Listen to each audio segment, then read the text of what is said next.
Welcome to Accounting 101 with Zipi.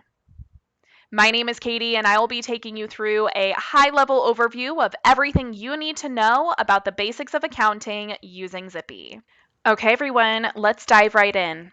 The very first thing we're going to be talking about today in your Accounting 101 is the basics of your setup inside of Zipi.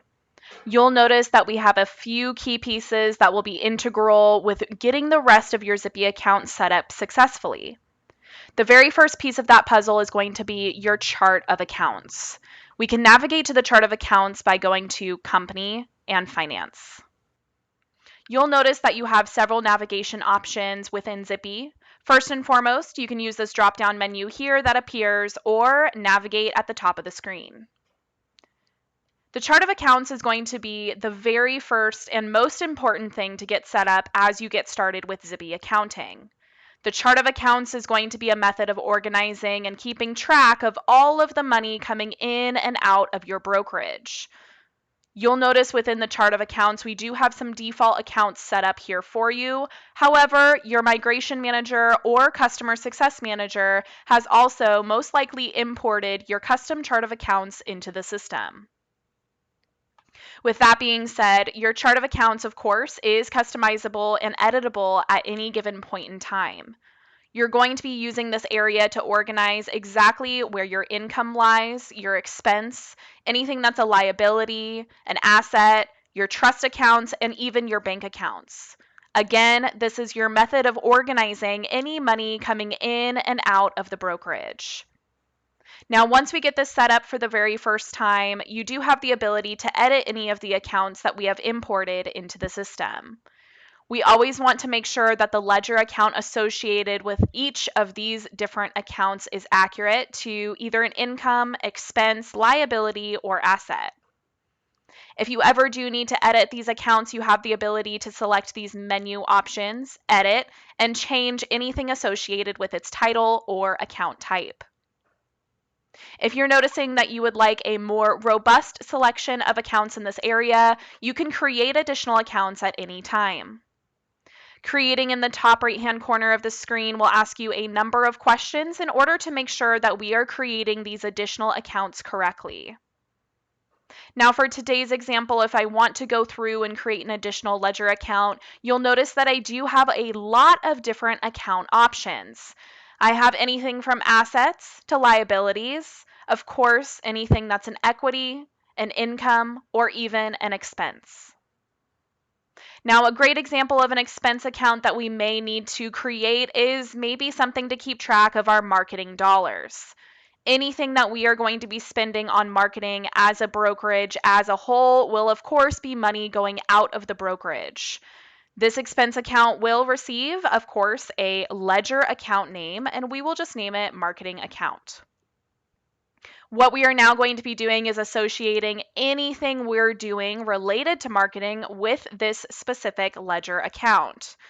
This is going to give us very robust and accurate reporting at the end of the year to see exactly how much we spent with our marketing dollars.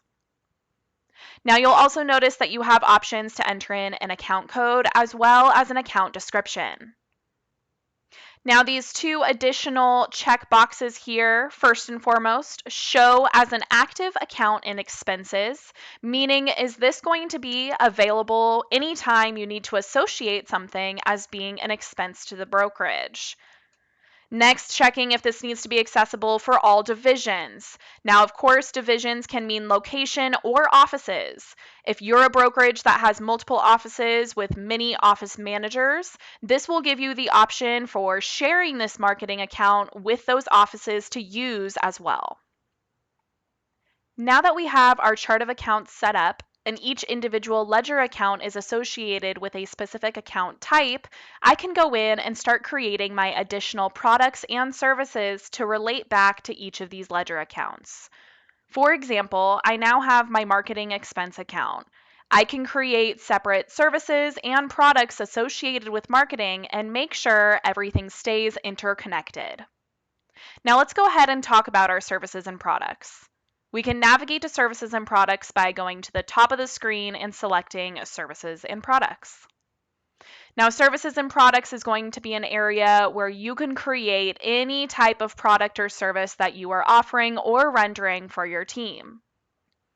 Now, some great examples of different services and products that you will stereotypically see inside of Zipi, of course, are business cards, referral fees, whether that's internal or external, E&O fees, agent desk fees, monthly agent dues, and truly anything that you may need to render or charge for.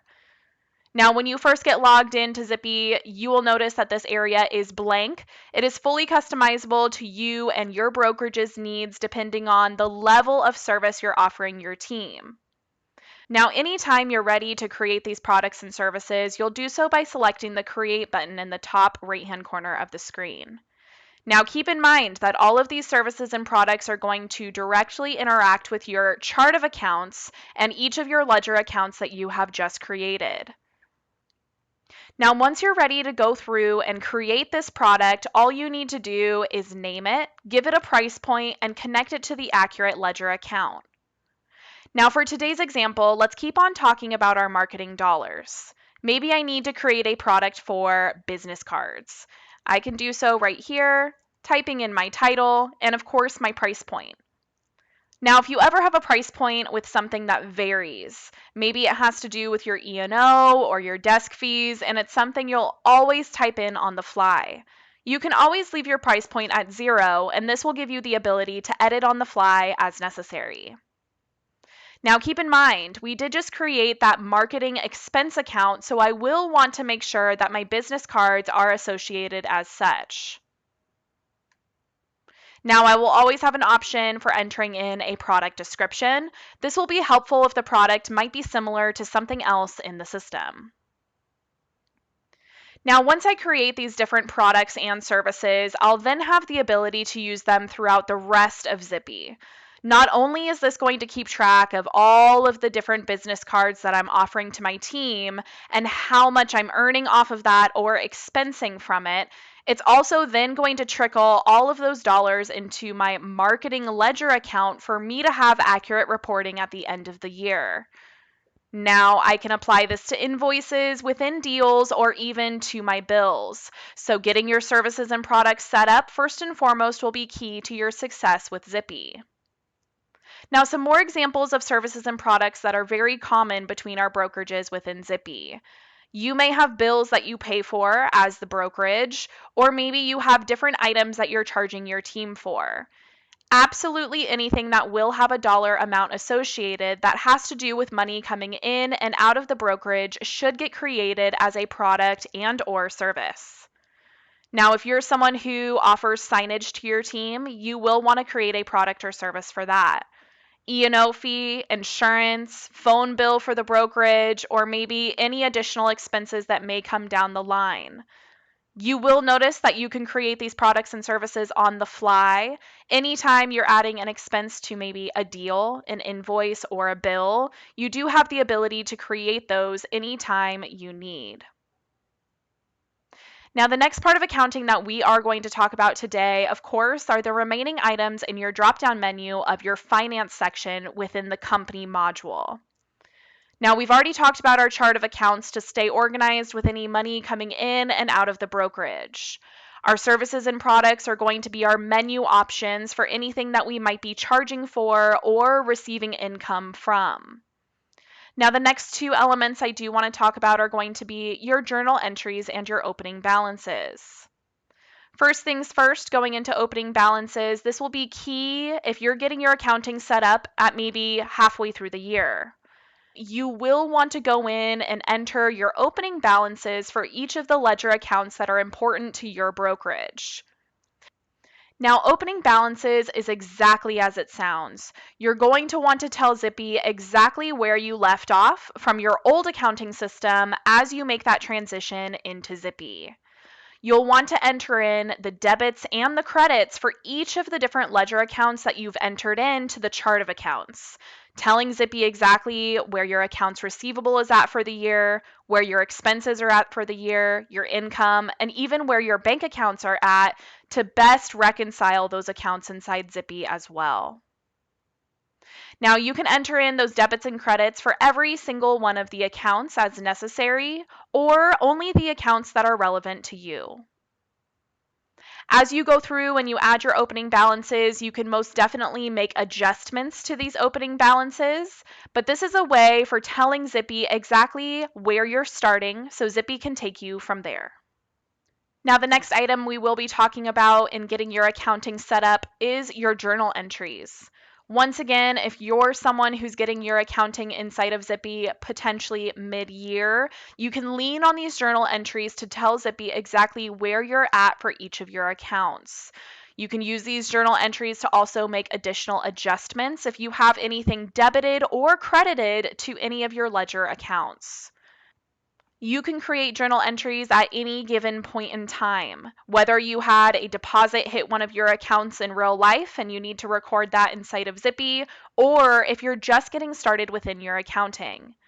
You'll notice that you can go ahead and select a date for whenever these debits and credits have hit those specific ledger accounts. Once you do so, you can select whether this is cash or maybe cash and accrual. And of course, entering in reference numbers and notes so you know exactly why you're entering these transactions into Zipi. Now, creating journal entries is a great way of setting up exactly where each of your accounts lie. Using opening balances is going to tell Zipi exactly where you're starting, and journal entries is going to be something you can use continuously for adding additional debits or credits to your accounts that are living inside of Zipi. Now you'll notice that we always provide you with a drop down of all of your different ledger accounts. So if you do need to make any additional entries to say where these accounts are at in this moment in time, you can do so right here. Now that we've covered everything you need to know to getting your finances inside of Zipi, let's move on to some training on invoices as well as bills. You'll notice that you'll find invoices within sales. In the sales drop-down menu, you'll not only see invoices, but also your payments received as well as credit notes. Let's go ahead and start with invoices. Now, navigating to invoices, you'll see we do have some additional options. We have our invoices, recurring invoices, and our source documents, which are essentially like our receipts for any invoices that have been created. Now, the first thing we're going to talk about is the creation of invoices and when to use them. Invoices inside of Zipi are going to be a method of requesting funds from someone else. We are going to be saying that we as the brokerage are invoicing maybe an agent or a vendor for a set amount of money related to a product or service that I have built into the system. You'll notice that you'll see all of your invoices appearing for you in this section with a status relative to if they're paid or overdue. You do have the ability to go in and mark things as already being paid if maybe a check was written in real life. You also have the ability to void your invoices if they are no longer valid, as well as remove payments as necessary. Now let's go ahead and talk about how to create our invoices inside of Zipi. Now once again, navigating to the right-hand side of the screen and pressing Create, we can create an invoice for any one-off situation. Now, the first thing we will want to do is create an invoice date. This invoice date is going to be determining when the invoice will actually be sent out to the customer. Now, next, what we're going to be doing is selecting the customer the invoice is going to. So this means, who am I requesting the funds from? Now, in this case, we're going to go ahead and use our agent, Ben Smith, as an example. Now, salesperson is going to be where the invoice is coming from. If you would like this to be from the brokerage as a whole, you're more than welcome to leave this area blank. If this invoice needs to come from someone specifically, we can use this drop-down menu to say exactly who it came from. Now we do have payment terms over here on the left-hand side. We can say due on receipt, meaning it's due the second they receive that notification of getting the invoice, or of course, due at the beginning of the month, end of next month, or a custom date range. Now within your recurring invoices as well as these one-off invoices, you'll always notice that you have the ability to deduct that from a deal. Now, what this means is if you have a deal in the system and you would rather deduct the invoice amount from the agent's commissions instead of charging them separately, you would then select this box. Invoices can be deducted from agent commissions at any time. All you need to do is make sure that you have this box checked. Now, moving on down through this invoice, the next thing you'll notice is accepted forms of payment. Now, this is actually going to be saying the accepted form of payment on the brokerage side. So once the agent chooses how they would like to go through and pay, you'll notice that that payment can go through your Zipi Pay, your checking or bank account that you have associated with Zipi Pay, or maybe even Authorize.net if you are accepting credit cards in the system. Now, the next item down is going to be what we're actually charging for. We have the ability to grab any of our services and products or create a brand new product on the fly. Now, best practice anytime you're creating a brand new product is, of course, to make sure you're selecting the accurate ledger account that's going to be relevant every single time you use this product. So make sure to ask yourself, is this something that's an expense, an income, an asset, a liability, and how is it associated with the brokerage's money coming in and out? Now, you can add as many items as you would like to each of these individual invoices. Let's say I wanted to charge for business cards and maybe add an additional item to charge for some monthly agent dues. Now, anything I've saved from my products and services is then going to populate here for me to use. If the rate was not entered and it's in that $0 amount, then I can go ahead and say exactly what it is for this time frame. I can add as many items to this invoice as I would like, and I can even associate this invoice with a deal. Deal association is always a best practice if this invoice has anything to do with a deal that's happening inside of a system. Maybe there was an agent bonus that happened afterwards, maybe some additional commissions that were paid out, or maybe there was a fee that was not deducted from commissions but needs to stay associated. Any deal association that's happening inside of Zipi gives you the option to search for that deal and make sure the invoice and deal stay connected. Now, at the very bottom of the screen, you will notice that we have the ability to apply credits. Credits in the system are going to be anything the agent has been credited or the customer on the file. Now, let's say that someone overpaid you for a bill or an invoice. You do have the ability to go ahead and credit some dollars back to that person and apply it to the future invoice that may come up. Applying those credits is very similar to applying a gift card or a store credit inside of the system. So if you ever overcharge someone for an invoice and they pay that bill in full, you're most definitely able to keep that money in the system and apply it to a future payment. Now, once you're ready to create these invoices, you'll notice you have a few options. You can create and send, create as draft, or create as open. Create and send means it's going to go directly to that person you're requesting the money from. Create as a draft means I'm still working on this invoice and I'm not quite done yet. Create as open means I've finished this invoice, but I'm not quite ready to send it to the customer on file. Now, if this person has already paid me for their monthly desk fee and maybe their business cards in person, I can create this as open and then I can navigate directly back into the invoice and record that the payment has already been made. Now, once I create that invoice as open, I will have a couple of options here. I can leave it alone until I'm ready to go ahead and send it to my customer, or I can pop right back into that open invoice and I can mark that it's already been paid. Now, you'll notice that it does have an open status and the payment status is unpaid. If I did need to void at this time, I can most definitely do so as no payments are pending. I can also still edit my invoice when it's in this open and unpaid status if I need to add a line item or, of course, record that the payment has already been made. Now, down at the very bottom of the page, if I had done a deal association, I would see that right here. And if there were any related journal records for entering in additional credits and debits to a certain account, I would also see that below. Now, in this specific example, I do have a few options here. I can send the invoice to the customer and have them fulfill that payment. I can go ahead and charge the customer if I do already have their card on file, or I can record that the payment has already been made. Now, anytime you're going into Zipi and recording a payment made, it's going to ask you a couple of questions.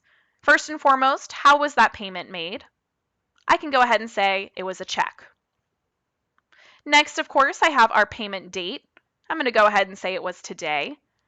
And I'm going to then dictate what ledger account it affected. So when I received this money, where did it go? Now, of course, we always give you an area for references if you would like to make a quick note about where this money came from. Now, hitting continue is now going to mark this invoice as being paid. Now that that invoice is marked as paid, I can view all of my current invoices in this section. I do have the ability to filter through my invoices, see all, anything open, sent, overdue, partially paid, paid, anything that we need to write off, void, rejected, or draft. We also have additional payment statuses to filter through in this area. So keep in mind, if you're ever looking for something in particular, you can filter and or sort in this section. Now that we've talked about our invoices on an individual level, let's go ahead and talk about our recurring invoices. Recurring invoices is a method of sending invoices that are going to go out on a daily, monthly, quarterly, or even yearly basis. Now, anytime I'm ready to create a recurring invoice, you'll notice that a lot of the same rules apply that we just saw when creating regular invoices. Now, once we create this recurring invoice, we will have a couple more sections to fill out. Titling this recurring invoice with whatever it may be, and of course, deciding how often it will repeat. Now, the start on date is going to give you two options. I can say, go ahead and start sending this invoice on the first of every month, starting March on. Or I can always backdate my invoice and have one send for the current billing period. If I forgot to create this for the month of February, I can backdate to the very first and say, please create an invoice for this current billing period, as well as the 1st of March, April, May, June, and so on. Now, what this is going to do is, even though it's the 15th of February, it's also going to generate one of these monthly agent dues and send it out today. Next, I have a draft period. This draft period is going to give me the ability to edit any of these recurring invoices in a set time frame prior to them sending to our customer. If I ever create recurring invoices with large groups of people associated, this will be key to making sure everyone has the correct invoice every single time. A best practice is using a 1-month draft period. This will give you the entire month prior to edit the invoice, add additional fees, remove fees, and make any edits on a person-by-person basis. Notifications for your recurring invoices are going to go as follows. Either upon issuance, 1 day later, 1 week later, 2 or 3 weeks later. Now, this area is going to be an additive section, so if you would like to send lots of notifications, maybe upon issuance and a day later, as well as a week later, you're more than welcome to. Now, we can also set up unpaid reminders if you would like a reminder to go out to that customer, maybe on a weekly or a monthly time frame. Auto recharge days are going to allow that customer's credit card on file to get recharged within a certain time frame after the initial bill was sent. Now, next, of course, we do have the rest of our invoice template to create here. The first thing we do want to do is add customers to this recurring invoice. Now, the one key difference between our recurring invoices and our one-off invoices, which we previously discussed, is going to be the ability to add groups of people to this recurring invoice. If you have large groups of customers that are going to be applying to the same types of charges, we highly suggest you create invoice groups. Now, you can create invoice groups by navigating to Company, Directory, and Groups. You can make as many groups of people that you would like for multiple reasons. Now, if you already have groups set up in the system, then all you need to do is select this Customer section. You can apply this entire recurring invoice to a large group of people or to individuals. Now keep in mind, you can also apply this invoice to the entire company if you see fit. Now, once again, salesperson is going to be whoever that invoice is coming from. You can always leave this blank if it's just coming directly from the brokerage. Now, you do have the option, just like in our regular invoices, to allow to deduct from deal. These agent dues can come out of any of these particular agents' commissions on a deal-by-deal basis. Next, you do have the ability to apply a late fee. If you ever want to apply late fees within a certain time frame, this is going to be the place to do it. Now moving on down, we have our accepted forms of payment one more time. This is going to be how the brokerage is receiving the money. Does the brokerage want the funds to hit their Zipi Pay balance, their checking account associated with Zipi Pay, or through their gateway provider of Authorize.net in order to run credit cards? Now, last but not least, very similar to our regular invoices, we are going to add all of our different products or services that we are charging for. Using our drop-down menu, we can say exactly what we need to render, or of course, we can create those brand new products on the fly. You can add as many items as you would like, and once you're ready to create that invoice, you have a couple of options. Now for our monthly agent dues, let's go ahead and add in a couple of fees. Adding an additional item, I'm going to also grab our monthly desk fee. Now, of course, you see I've added a couple of fees here. Now let's go ahead and create this invoice and see what our options are. Now, upon the creation of our recurring invoice, we do have a couple of options. Now, I've just created this invoice for monthly agent dues. I can pop right back into that invoice, and I can also decide to associate each of my customers with a credit card that they have on file. By selecting this button, you can create additional customer billing for anyone who has a credit card stored on file. Now, once these recurring invoices are created, and if I've used my 1 month draft period, I'll see all those draft invoices back in my regular invoice section. Each draft invoice is going to be available within Invoices for you to make any edits prior to that invoice sending out to the client. The draft invoice will look just like this. You can pop into the invoice, you can make edits, remove anything that's no longer applicable, and then have the option to set as open, record payment made, or even charge the customer. Now that we've talked about everything living under sales, for invoices, recurring invoices, and essentially our receipts for those invoices, which we call source documents, let's go ahead and talk about our purchases, meaning our bills. Nested under purchases, we do have a couple of items here. Bills and recurring bills, expenses, payments made, as well as vendor credits. Now let's go ahead and start off with bills. Bills is going to be a section where you can generate any bills that the brokerage is paying for. Unlike invoices where you're going to be requesting funds from someone else, this is where you're going to be paying for things as a brokerage. Now you can create as many bills as you would like within Zipi, and essentially you're recording anything that you've been paying for as a brokerage. Now this could be a phone bill, a Wi-Fi bill, maybe you owe an agent for some agent commissions. Anything that you're going to be paying out will be a bill to the brokerage. Now creating these bills will be very straightforward. Now that we know everything about invoices, it should look very similar to you. Hitting create in the top right hand corner, you do have the ability to apply any product and service to a bill that you're creating. Now keep in mind, this essentially is going to be a bill for my brokerage to pay out someone else. That someone else is going to be a vendor. Now the vendor can be an agent, a vendor, a third party, a closing company, or truly anyone that you want to record that you've sent money to. Now in this specific case, I'll use an agent as an example. I can go ahead and create a bill number if I would like to keep track of my records that way. Now the bill date is going to be whenever that payment will go out to this agent on file. And of course our payment terms for due on receipt can be changed if it needs to be due at the end of the month or maybe the end of next month. Like always, it is a best practice to enter in additional references to make sure you know exactly why this bill was created. Next, we have our products and services. As stated at the beginning of the training today, these services and products are going to be integral throughout the entire system to apply any type of product or service I may be charging for or sending money with. Now for this specific example, maybe I need to go through and I owe Adrian some agent commissions. Now, those agent commissions, of course, can be typed in at a certain rate. Maybe it's $1,500. And if I need to associate this with a deal very similar to my invoices, I can do so right down here.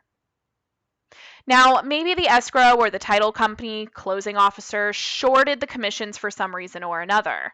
This is a great situation in which you would want to make sure that you have an associated deal on file. Now, once you're ready to create this bill, you'll notice, as always, you have a few options. You can create this bill as a draft if you're not quite ready for it to go out, or of course, you can create it as open. Now, creating as open is going to give you the ability to go back in and record exactly how that payment was made in real life. Now, popping into that bill that we just created, we owe Adrian $1,500. I'm going to have a couple of options. Now, since this bill is still open, I do have the option to void it. If I don't actually ever want this to go out, I can edit or I can void. Now, if I'm ready to go ahead and say I need to pay this bill or record that the payment has already been made, I can go to my payment options. Now, your payment options are going to show relative to what you have set up in the system. If you don't have Zipi Pay set up, or if the person on the other side of this bill does not have their Zipi Pay set up, it will not be available for you as a payment option. Same thing with Authorize.net. If you're not someone who uses credit cards in the system and you don't have Authorize.net gateway set up, then of course this will be something that is unavailable. Now, you do have the option on any of your bills to pay via check. You can actually print checks directly out of Zipi, and if you need to know what type of check stub to have on file, please reach out to your customer success manager or see our support team. Now, bill pay is going to be for any vendors that you have in the system that are not actually currently users in the system. Let's say that I wanted to pay my phone company using Zipi. I can enter in their account information to their contact record, as long as it's a business bank account, and pay them out using Zipi Bill Pay. Now, my last and final option is the recording of the payment being made. Now, if I already made this payment in real life and maybe wrote out a check, I can record that payment here. Now, as usual, I will select my payment date, how that payment was made, and where it was paid through. As the broker in this situation, I would want to select either my bank account it came out of or my ledger account that it should be associated with. Now, next, we always have the option for including references. If you need to include additional information, this is your area to do so. Now, once I'm ready to pay this bill, I'm just going to be recording the payment made, and I can say pay. Not only is Zipi going to mark this bill as being paid, but it's also going to generate a separate payment made transaction for you in the system. Now I can view my payments made through the payments made module and see anything that I've paid for throughout the duration of using Zipi. It's going to show you exactly how that payment was made, as well as if the status is completed or incomplete. Now, this payments made section will come in very handy if you're someone who's going to be printing checks out of the system. This section will also let you know if the check is cleared or uncleared. Now, moving back over to bills, let's also talk about recurring bills. Recurring bills is going to be very similar to our recurring invoices. This is going to be anything that's going out on more than a one-off basis. Now, creating recurring bills for the brokerage will be super convenient if there's anything that you regularly pay for, whether that might be rent, Wi-Fi, phone bill, or things that you're doing on behalf of your team. Now, you can record those bills inside of the system by creating a recurring bill, and this is going to give you the ability to create it once and forget about it. Now, of course, we would want to title our recurring bills with whatever it may be, so maybe this is our phone bill. We also want to say how often it repeats, whether it's weekly, monthly, quarterly, or yearly. And when does that bill start? So let's say my phone bill is due on the first of the month always. Now, you don't necessarily need to fill out an ends on date. It can be something that is until further notice, but we do want to fill out exactly who the customer is on that bill. So who are we paying the money to? In this case, of course, it can be our phone company. Now, next, we do want to apply, guess what, a product and service. This product and service is going to be our phone bill. So if we don't already have one, we can create a brand new one here or grab from our selection. Now you'll notice that that product and service has already been created for us. It's going to plop in our $75 monthly rate, and I have the option to go ahead and create.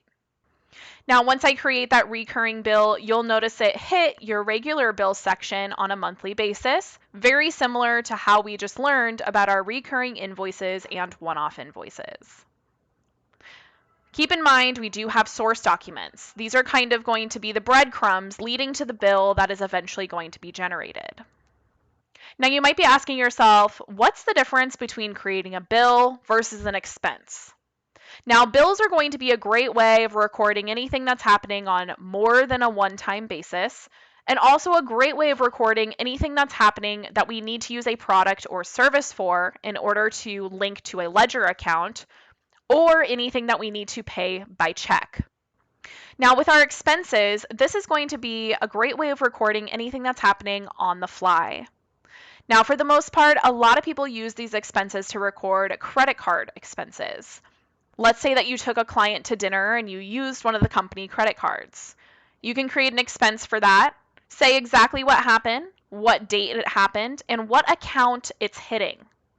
So we want to associate taking a client to dinner with maybe marketing expenses. Now, once we associate it with that account, we also want to say how we paid for that dinner. So once we have all our bank feeds and bank accounts in the system, we'll also want to make sure that we're selecting those as method of payment on any of these expenses or bills that are getting recorded. Now, once again, creating an expense is wonderful for those one-off timeframes, taking a client to dinner or buying the company Starbucks. Bills is going to be great for recording things in much more detail. You'll have services and products available to map those to specific ledger accounts.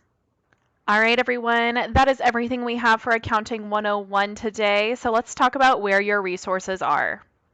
Anytime you need some additional assistance within Zipi, you can navigate to your Zipi homepage, your profile icon, and Need Help. Now, once you select that Need Help section, it's going to bring you to our Zipi community page. You can search for additional resources, tutorials, and step-by-step guides. Anytime you need to submit a request to our support team, you can do so in the top right-hand corner. They will get back to you super fast and, of course, give you that one-on-one customer service. All right, everyone, that is everything we have for today for our Accounting 101. Keep in mind, if you would like to take a deeper dive of accounting within Zipi, you can always find our Accounting Part 2 in the search bar right down here.